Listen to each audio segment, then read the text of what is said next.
ఛత్తీస్గఢ్ రాష్ట్రం బీజాపూర్ జిల్లాలో జరిగిన ఎన్కౌంటర్లో 6 మావోయిస్టులు హతమయ్యారు. వీరిలో ఒక మహిళా మావోయిస్టు కూడా ఉన్నారు. బీజాపూర్ జిల్లాలోని అటవీ ప్రాంతంలో ఈ ఎన్కౌంటర్ జరిగింది.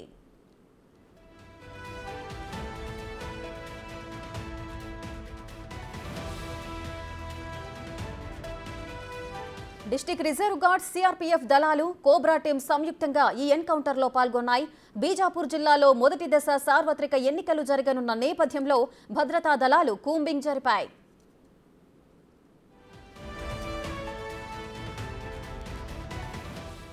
మరింత సమాచారం మా ప్రతినిధి భాస్కర్ అందిస్తారు. భాస్కర్, రేఖ ఛత్తీస్గఢ్ సరిహద్దు ప్రాంతంలోని ఉదయం నుంచి కూడా భారీ ఎత్తున కూడా బాసగూడ పోలీస్ స్టేషన్ పరిధిలో చిప్పూరు బట్టి ప్రాంతంలోని తాల్పేరు నది సమీపంలో భారీ ఎన్కౌంటర్ జరిగింది. మొత్తానికైతే మాత్రం 6 నక్సలైట్లు, అందులో మహిళ నక్సలైట్ కూడా వాళ్ళ మృతదేహాలను ఇప్పటికే భద్రతా సిబ్బంది స్వాధీనం చేసుకున్న ఘటన ఉంది.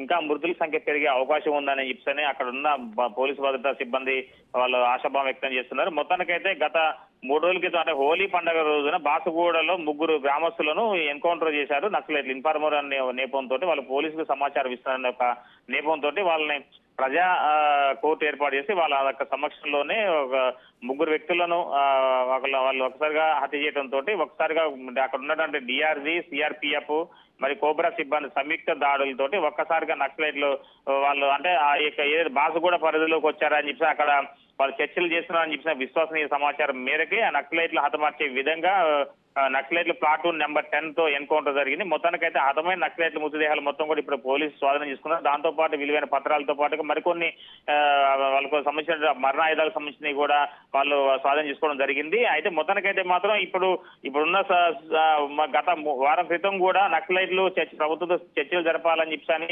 మా నక్సలైట్ల అగ్రనేత గతంలో ఒక లేఖ విడుదల చేయడం సందర్భం ఉంది. ఈ మధ్యలోనే మళ్ళీ ఈ ఎన్కౌంటర్ జరగడం తోటి ఒకసారిగా నక్సలైట్లు ఉక్కిరి బిక్కిరి అవుతున్న నేపథ్యాన్ని వాళ్ళు కోలుకోకుండా దెబ్బతీస్తారు భద్రతా సిబ్బంది. మొత్తానికైతే మాత్రం ఈ ఘటనకు సంబంధించి చూసుకుంటే కనుక అంటే నక్సలైట్లు ప్రజా కోర్టు పెట్టడం, ఎవరైతే ఇన్ఫార్మర్ గా ఉన్నారో వారిపైన ఒకసారి ప్రజా కోర్టులో శిక్షించడం తోటి ఇప్పుడు పోలీసులు కూడా టార్గెట్ గా చేసేసి మొత్తానికైతే మాత్రం నక్సలైట్లు ఏరివేసే దిశగా అంటే 3-4 ప్లాటూన్లు కలిసి ఒకసారిగా అడుగు మొత్తం కూడా జల్లబడుతున్న నేపథ్యం ఉంది. అది మొత్తం ఏది ఏమైనా సరే ఈ విషయంలో మాత్రం అంటే చర్చలకు ఒకవైపు పిలవాలంటూ నక్సలైట్లు లేఖ వదలడం, అదే విధంగా ఇప్పుడు చర్చలకు ఎలాంటి సమయం లేదు మిత్రమా అనే విధంగా ఛత్తీస్గఢ్ ప్రభుత్వం అది కేంద్ర బలగాలతోటి దాడులు చేస్తా ఉంది. మొత్తానికైతే మాత్రం ఇప్పుడు ఆ మృతి చెందిన దాంట్లో ఒక అంటే మావోయిస్టుల అగ్ర నేత కూడా ఉన్నట్టుగా సమాచారం, డిప్యూటీ కమాండర్ ఉన్నట్టుగా సమాచారం తెలుస్తా ఉంది. మొత్తానికైతే మాత్రం పోలీసులు మాత్రం నెత్తురు బాగి తీసుకోవాలని చెప్పుకోవచ్చు. రేఖ, రైట్, థ్యాంక్ యూ భాస్కర్.